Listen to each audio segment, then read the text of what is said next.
Abra sua Bíblia em Filipenses 4, 11 a 13.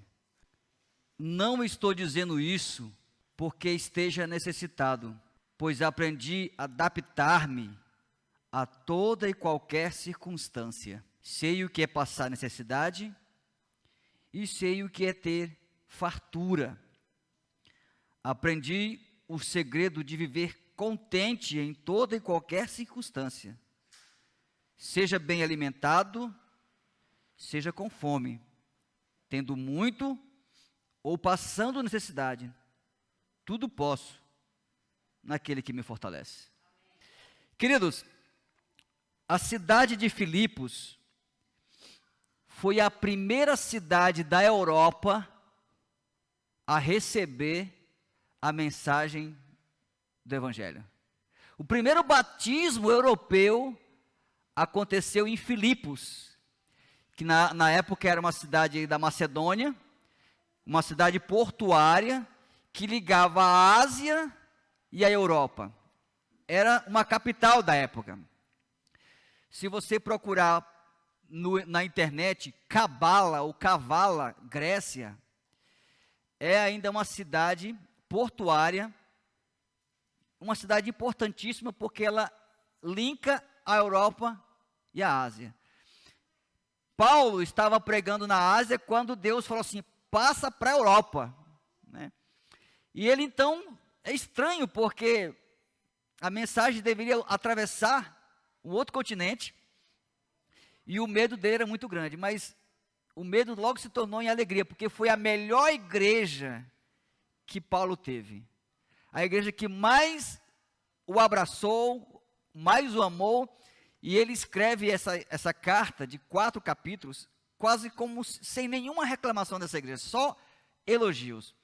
Essa carta é considerada por muitos como a carta da alegria, porque aparece 16 vezes a palavra caras, que no grego, caras, no português, alegria ou felicidade. Sem contar os cognatos. Nós temos a palavra caris, que é graça, contente, a palavra contente, alegria, felicidade, ela tem muitos, mas só a palavra caras aparece 16 vezes. Por isso é chamada a carta da alegria.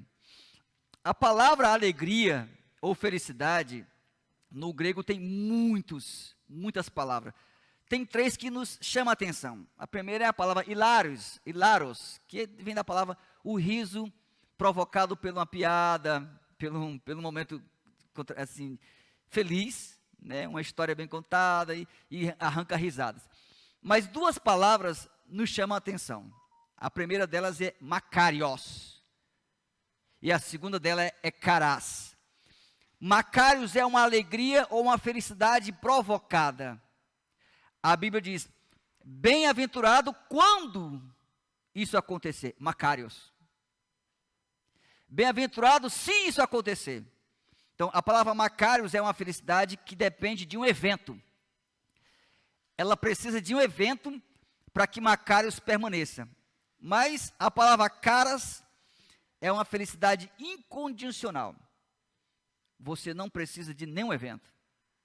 Makarios, seja feliz se acontecer. Caras, seja feliz ainda que isso não aconteça. E a palavra que aparece aqui, em todo o livro de Filipenses, a carta de Filipenses, é caras, ou seja, uma felicidade incondicional. O livro é tão cheio de felicidade que alguns autores, alguns teólogos, dividiram ele assim. Eu não fiz aqui. Primeiro porque eu não sou teólogo. Capítulo 1, alegria no sofrimento. Capítulo 2, alegria no serviço. Capítulo 3, alegria na fé. E capítulo 4, alegria no doar. Mas eu dividi aqui esse livro de forma diferente, um pouco mais homilético. Esse livro, além de ser a carta da alegria, ele é a carta da ironia. E como está aqui o nosso amigo Elton e alguns teólogos nos assistem, aí tem amigos meus teólogos que assistem, quando eu falo que não sou teólogo é porque eu sou bacharel. Na teologia, você tem que fazer teologia para ser considerado teólogo. Você tem que defender uma tese diante de doutores. Então, eu sou bacharel, sou um pretenso teólogo, daqui a uns 20 anos, de repente, antes de eu morrer, pode ser que eu me torne um teólogo. Mas os teólogos, eles são tidos como ranzinzas, porque a ironia deles, a alegria deles é diferente. Eu vou só mostrar para vocês o que é uma ironia de um teólogo. Como que um autor bíblico, ele acha graça quando está escrevendo a história dele. Quando você lê a história de Elias, alguém já riu lendo a história de Elias? Não. No Monte Carmelo? Não tem graça. Mas os teólogos dão risada com aquele negócio ali. Por quê? Elias marcou uma partida contra Deus contra Baal. Uma partida. Era um round. Nessa partida, a torcida, segundo 1 Reis 18, 21, toda a torcida era de Baal. Um jogo. As regras, segundo Reis 18, 22 e 24, as regras eram de Baal. Baal era o deus do fogo também, o raio. O deus do trovão, do relâmpago e do raio. Quando diz fogo cair do céu, é um raio, que é capaz de consumir uma oferta em segundos. E uma das características de Baal é que ele era o deus do raio. E a regra era cair fogo do céu, um raio do céu. O juiz era de Baal. Não tinha nenhum juiz ali a favor de Elias. Quem ia apitar o jogo? O juiz de Baal.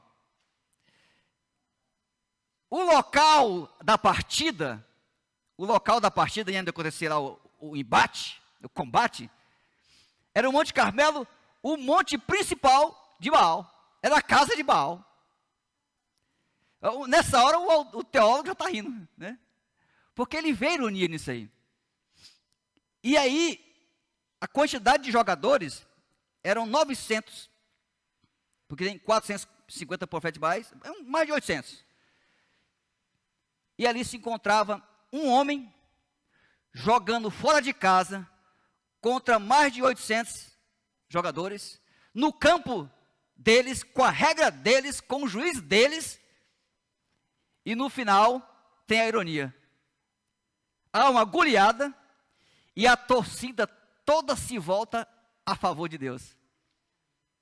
Você já viu, a gente já foi em estádio, né, no passado aí, e o seu time perde de 3-0.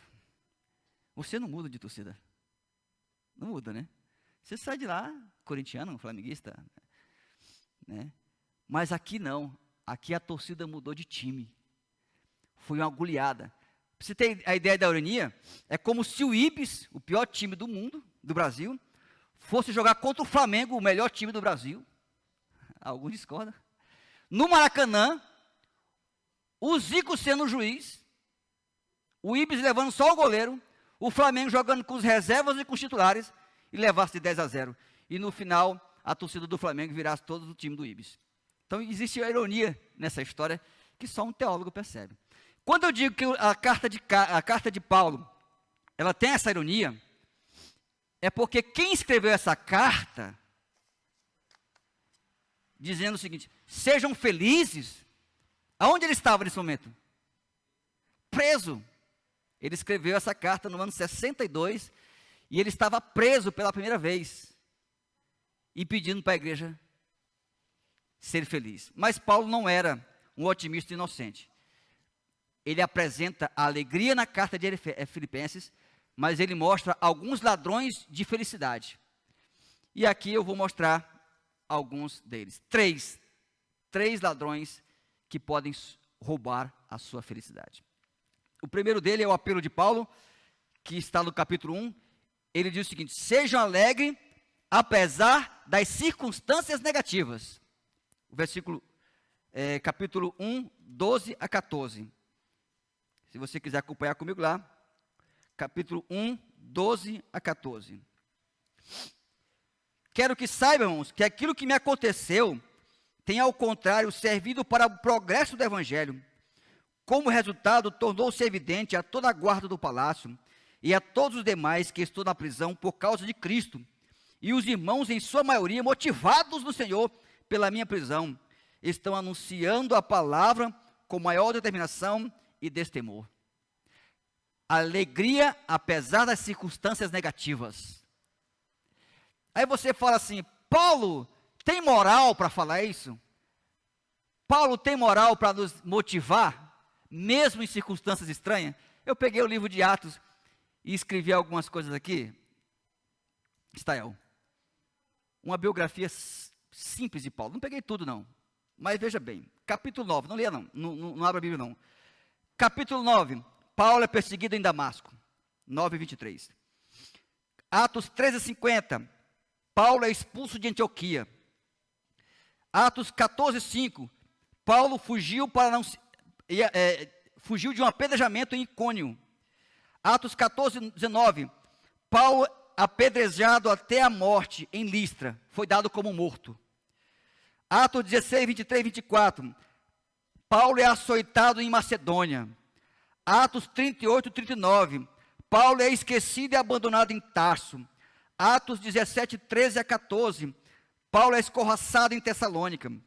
Atos 17:18, ele é chamado de tagarela em Atenas.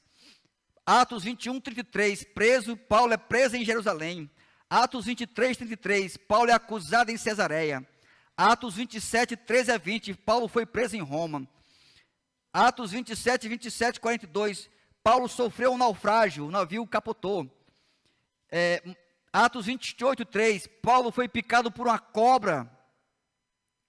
Atos 16:23-24, Paulo é preso e açoitado em Filipos.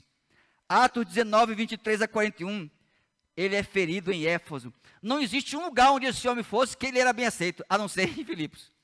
E lá mesmo em Filipos, ele foi açoitado. Paulo, ele diz, olha por que a ironia, a carta tem ironia. Ele fala assim, ó, quero que saiba, irmão, que aquilo que me aconteceu tem sido pelo progresso do evangelho. Que progresso é esse? Né? O homem só vai e apanha, é apedrejado, é perseguido. Mas ele fala assim, os irmãos se animaram com minha cadeia e começaram a pregar o evangelho. Eu espero que isso não aconteça aqui, né? O pastor tem que ser preso para a igreja ter que pregar. Eu sou contra isso aí. Agora veja bem, como é que Paulo aproveita as circunstâncias? Paulo é preso e ele está sendo levado pelo navio. Ele está algemado, ele é um preso, cheio de guarda ao seu redor. Em Atos 27, diz o seguinte, que Paulo, sendo prisioneiro, ele se tornou o capitão do navio. Ele se tornou o capitão do navio. O prisioneiro Paulo se torna um Deus. Atos 28:6. O prisioneiro Paulo se torna um curandeiro. Atos 28:7-10. E o prisioneiro Paulo prega para a guarda real do império. Ele foi preso dentro do império. Quando chegou lá em Roma, ele foi preso na casa do imperador. Todos os dias, 3 guardas ficavam perto dele. As pessoas o alimentavam. Tinham pessoas, o staff que cuidava de Paulo. Essas pessoas, ele sabe o que ele fez?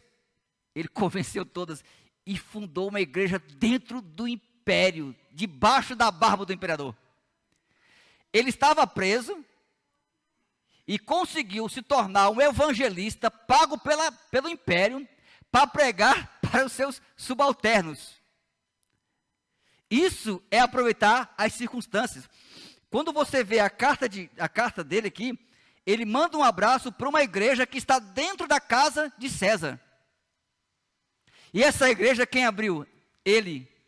Mas não abriu quando estava livre, ele abriu quando estava preso. Paulo sabe o que é aproveitar as circunstâncias. E ele diz, os irmãos se motivaram com a minha cadeia. Eu fiquei preso e a igreja ficou motivada. Paulo pede, sejamos felizes, mesmo pelas circunstâncias negativas, quando acontecerem. Esse é o primeiro pedido de Paulo. As circunstâncias são os maiores inimigos nossos.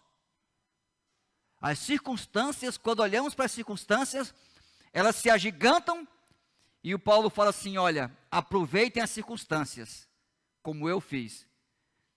Quando o navio estava para capotar, ele levantou a mão e falou assim, calma aí pessoal, ninguém aqui vai morrer. Olha aí, se tornou capitão. Fique sossegado, porque amanhã nós estaremos em tal lugar, vamos passar um tempo lá, depois nós vamos chegar todo mundo vivo. Todo mundo vivo. Ele se tornou capitão, quando estava preso num navio, no saguão do navio. nós temos que ser donos da situação e não refém delas. O segundo inimigo da nossa alegria, que tira a nossa alegria, são as pessoas. O segundo pedido de Paulo: seja alegre apesar das pessoas negativas. Paulo, ele teve alguns inimigos. Eu vou citar alguns deles aqui. Como eu disse, vou citar também o endereço para você achar. Atos 9, 23, ele tinha como amigo o inimigo os judeus. A sua nação se virou contra ele. A nação.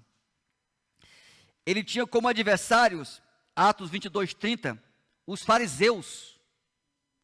A religião dele se virou contra ele. O Brasil se tornar contra mim é possível. Mas se essa igreja se tornar contra mim, aí seria muito dolorido. O apóstolo, um fariseu dos fariseus, um exemplo de homem,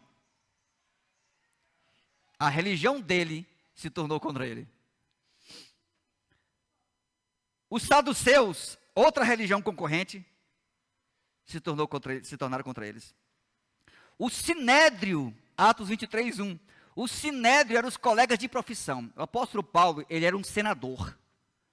E como os senadores de hoje, que tem o elevado saber e a reputação ilibada, né? Desde aquela época, o senador era alguém respeitado. E até hoje, né? O apóstolo Paulo tinha muito saber. E os colegas de trabalho dele se viraram contra ele. Então veja bem, não só a nação, a religião e os colegas de trabalho. Atos 23, 30 a 5, diz que o sumo sacerdote ficou inimigo dele. O seu pastor. Veja bem, Francisco, né? Para quem esse homem ia recorrer? Não podia ir para o trabalho, porque o trabalho se tornou adversário dele. Não podia ir para a igreja, porque a igreja se tornou inimiga dele. O pastor não podia nem conversar com o pastor dele, porque se tornou inimigo dele. Atos 17, 18, os filósofos epicureus e estoicos ficaram inimigos dele. Atos 9, 29, os helenistas se tornaram inimigos deles. Inimigos de perseguição. Cláudio e Nero, imperadores. Aí não é fraco não. O imperador se tornou inimigo do homem. O homem se tornou, não tinha para onde ir. Facções, Atos 23, 12 a 14, 400 homens formaram uma facção criminosa para matar Paulo. Dizendo, hoje não vai amanhecer o dia, amanhã não amanhece o dia, se nós não matarmos Paulo. Atos 24, 24, o governador ficou contra ele, subornou. Atos 14, 15, gentios, judeus e cidade inteira se tornaram inimigos deles. E por último, Atos 17, 5, os vagabundos, criminosos, desocupados, se tornaram inimigos deles. Homens estupradores, homens que não tinham nenhuma voz e vez na sociedade. Porque quando você se torna um criminoso, você encontra no crime um abraço, né? O crime, um adolescente que não encontra um abraço em casa, na escola, ele vai encontrar um abraço no meio do crime. Mas Paulo, nem entre os criminosos ele tinha moral, nem entre os religiosos ele tinha moral, nem no trabalho. Paulo se tornou um homem pobre, sem recursos, desempregado, foragido. Esse homem tem moral para dizer o seguinte: seja feliz apesar dos seus inimigos. Ele tem moral. Ele cita alguns inimigos nessa carta. Em Filipenses 2, 14, ele fala assim: tem pessoas queixosas em nosso meio. Essa palavra queixosa, gugosmon, que são pessoas que queixam-se de você secretamente. Existem pessoas que secretamente vão minando a sua força, escondidos. O apóstolo Paulo fala que tem esses inimigos, e ele tinha esses inimigos também. pessoas dentro da igreja que travam o trabalho da igreja, que criticam o pastor, que criticam a direção. O apóstolo Paulo fala que tem esse tipo de pessoa. Ainda no versículo 14 ele fala assim, pessoas briguentas, que é dialogismos, questionam a verdade. Pessoas corruptas, versículo 2, 15. Existem na igreja que te perseguem. E por último ele fala conspiradores, diastrefô, pessoas que conspiram contra você.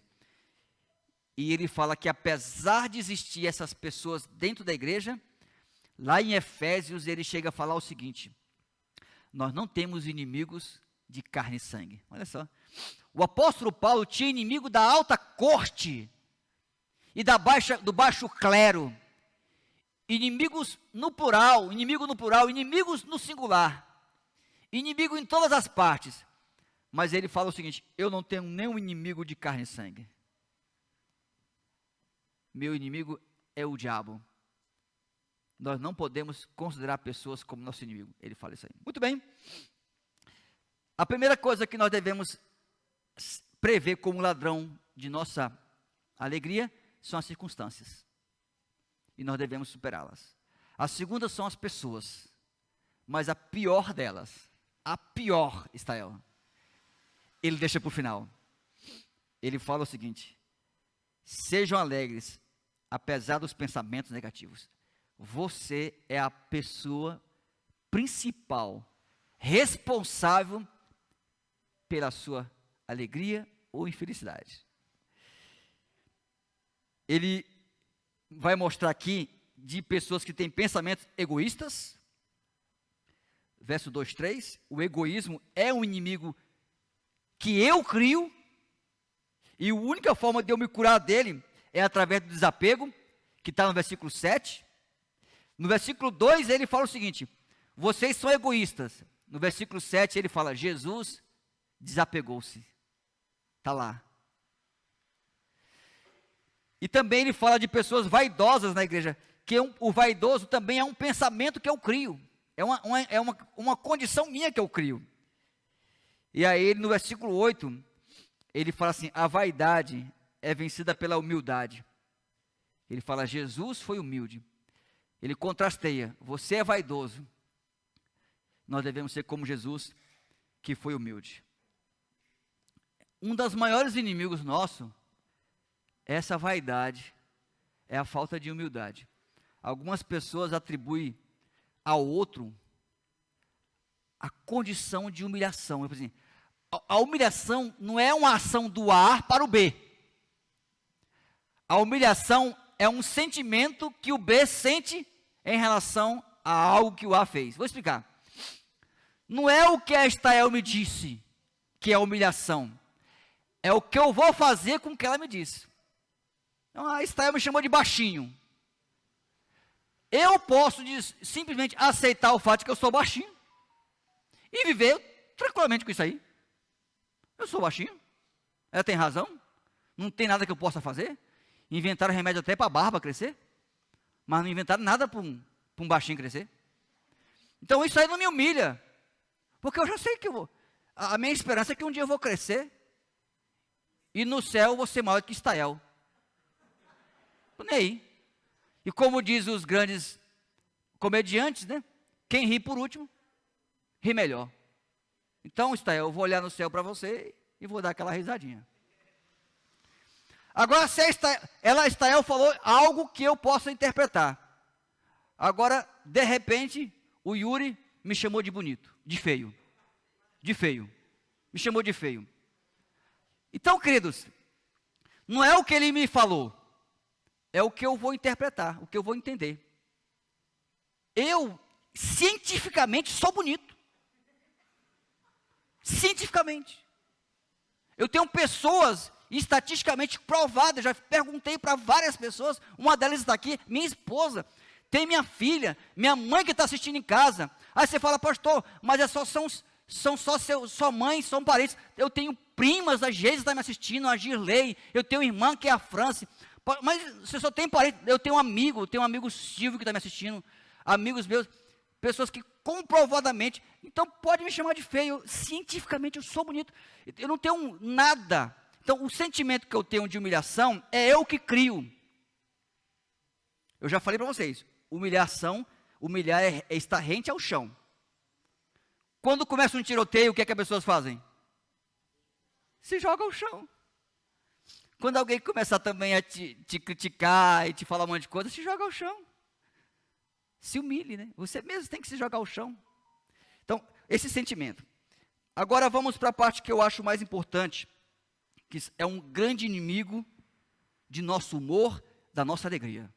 Esse aqui é o maior de todos. E o apóstolo Paulo, eu vou ter que ler, que o apóstolo Paulo dá uma ênfase muito grande nisso. Filipenses 4, 4 a 8. Alegre-se sempre no Senhor. Novamente direi, alegrem-se. Seja a amabilidade de vocês conhecida por todos. Perto está o Senhor.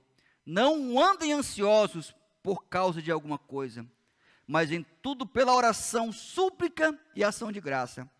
Apresentem a Deus pedidos a Ele. E a paz de Deus, que excede todo entendimento, guardará o coração e a mente de vocês em Cristo. Aí ele fala o seguinte, ele vai falar que alguns remédios, queridos, que servem para combater a tristeza. Finalmente, irmão, tudo que é verdadeiro, tudo que é nobre, tudo que é correto, tudo que é puro, tudo que for amável, tudo que for de boa fama, se houver algo de excelente, ou digno de louvor, sejam isso que ocupe o vosso pensamento. Vamos lá, pessoal. Eu vou falar na linguagem homilética. Dediquem tempo ao que é verdadeiro. Dediquem tempo ao que é nobre. Dediquem tempo ao que é correto. Dediquem tempo ao que é puro. Dediquem tempo ao que é amável. Dediquem tempo ao que é bom. Dediquem tempo ao que é excelente.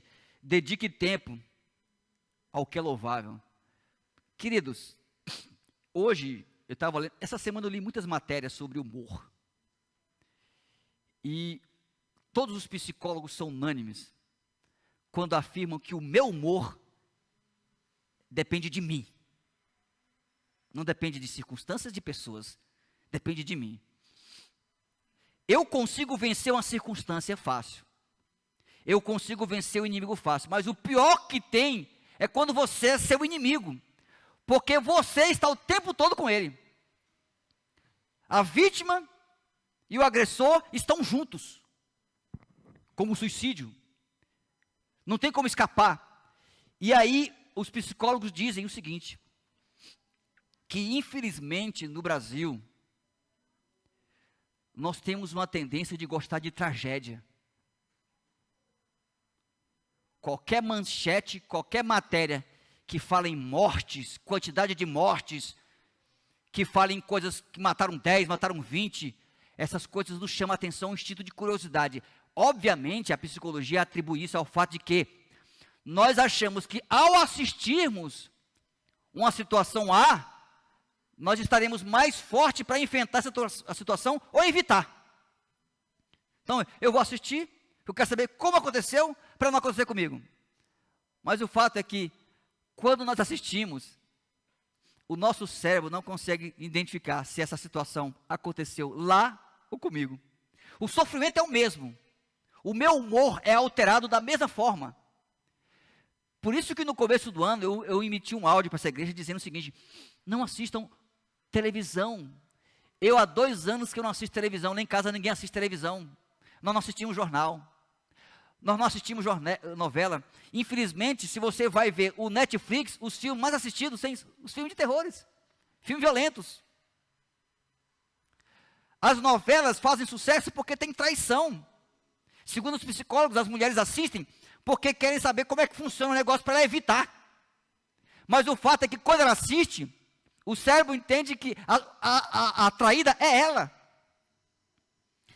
A pessoa se coloca no lugar da traída, e o mesmo ódio, o mesmo rancor, o sentimento que a atriz nem está sentindo, quem sente é ela que está assistindo. E isso vai correndo sua bilis, isso vai te destruindo por dentro. Quando você assiste 10 minutos de um jornal ruim, você estraga seu dia. Você não percebe, mas o seu humor é alterado.